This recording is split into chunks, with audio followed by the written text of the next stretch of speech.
I helped my student cheat on exams, and I'm not sorry for that. I am a grad student, and I'm a TA for a calculus professor. Karina was one of my students. Karina failed this class twice and was trying again over the summer. This was the last math course required for her major. The school's policy is that you get 3 chances to pass a class. Karina was desperate, and I really wanted to help her. From day one, she put in the effort. Every week, she came to my office hours early and stayed past the end. We did so many practice questions together. I tried to explain things to her in so many different ways. I brought in other grad students to help her visualize things. We tried to use real-world examples about marine biology, based on the given rate of change, how long it will take for water to drain from this salt marsh, stuff like that. None of it helped. She was still on the verge of failing the class. I personally think it's silly how she's required to take calculus as a marine biology major. In the future, let's say she needs to estimate how long it will take for water to drain from a salt marshes on Florida's Gulf Coast during low tides. She can use plenty of tools to help with that. When she's a marine biologist, she will not need to solve calculus problems by hand on a closed book test. She's actually a really good student in all her other subjects. Calculus just wasn't her thing, no matter how hard she tried. I know some people think this is impossible, like if you try hard enough, you can accomplish anything, but that's not always true. Before the first midterm, Karina asked for extra help. I told her I could meet her over the weekend. We met at an obscure coffee shop about 20 minutes away.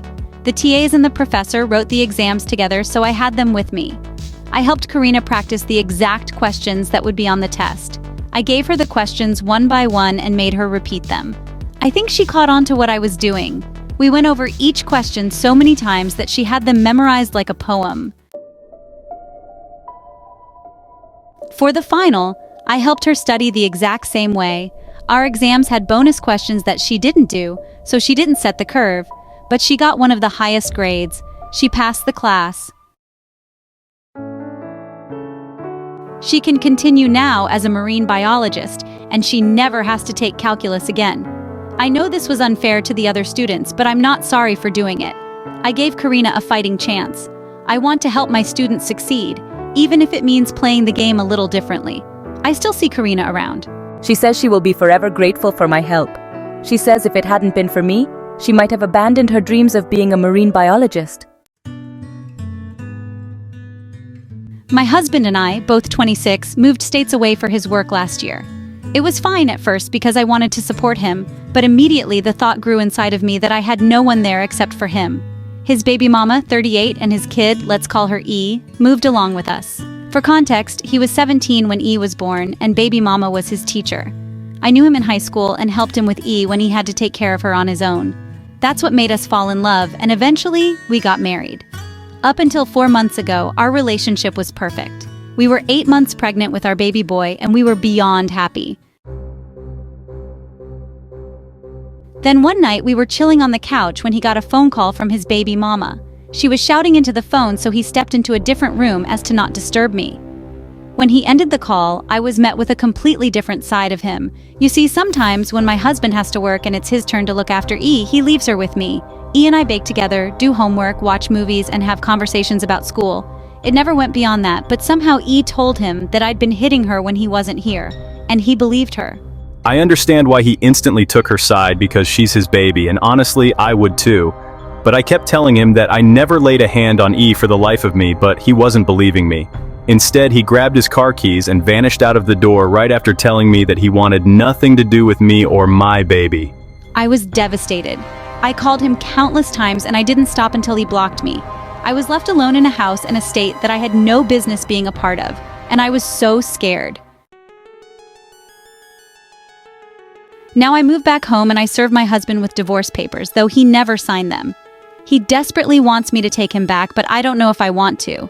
He broke my trust that day and established where his priorities lie between my son and E. Now that I know where he stands, I don't ever want my son to be mistreated by his own father. My dad just randomly called me, told me my mom and him are getting separated, and that I have another brother from an affair 23 years ago.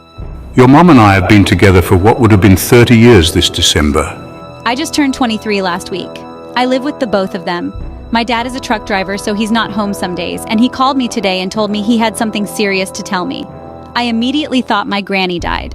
He just flat out said me and your mom are separating. I asked if he was joking probably about 10 times. He wasn't. He told me that when my mom and him were grieving my older brother, who died of heart problems within months of being born in 1999, he had an affair with another woman. She ended up having a son, so he is my half-brother. He is 6 months older than me and my twin brother. My dad gave him his middle name. Apparently he lives where I went to college and knows about us. I don't know how active my dad has been in his life. Anyways, my parents made the decision to continue their marriage regardless and not tell us about our brother. It's a lot to process, but I guess we just have to take it one step at a time.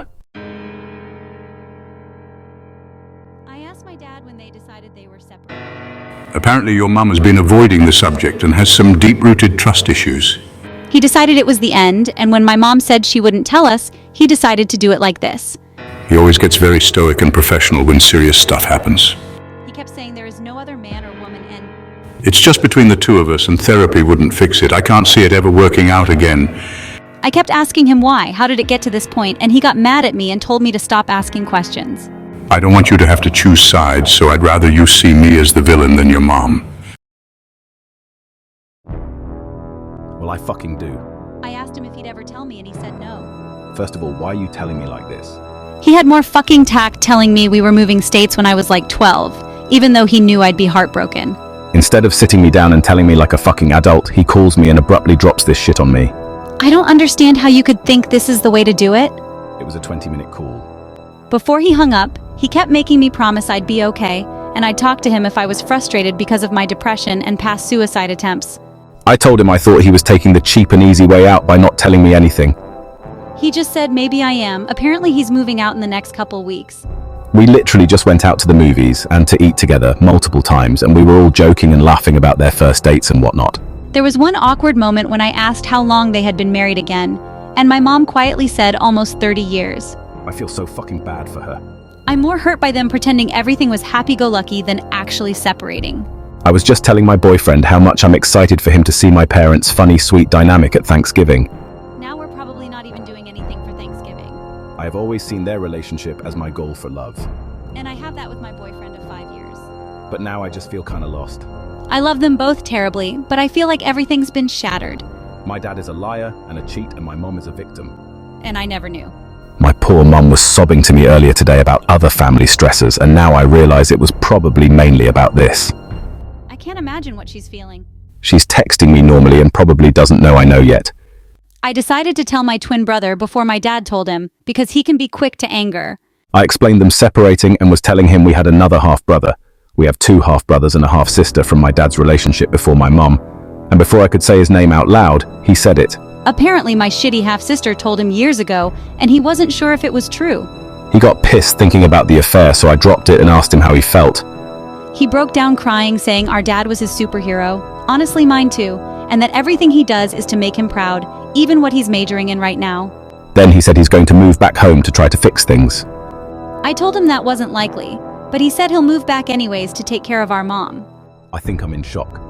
This wasn't what I was expecting to go through today. My favorite aunt, my mom's favorite sister, just had a stroke.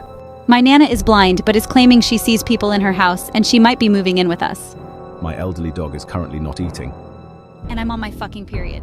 I talked to my boyfriend about it and he summed it up well. Either it really was just trust issues gradually breaking down the relationship, in which case, why didn't they both sit down with me and have an adult conversation instead of pretending they're happy, or again he lied about there not being another woman and is just trying to save face. I'm going to stand up for myself and demand some sort of explanation, or at least an apology for springing it upon me so abruptly. I've never been mad at my dad, but I'm pissed right now. And I don't even know how to broach the subject with my mom. I feel horrible for her. It honestly doesn't feel real. After sobbing for a while, I've just been laughing about it. Edit, my mom had no clue he was telling us. She said he brought it up last month and that she thought they worked it out. That she was never acting and still loves him, and that it was solely his decision. I reassured her I wasn't upset with her and loved her endlessly. I think my dad is the villain.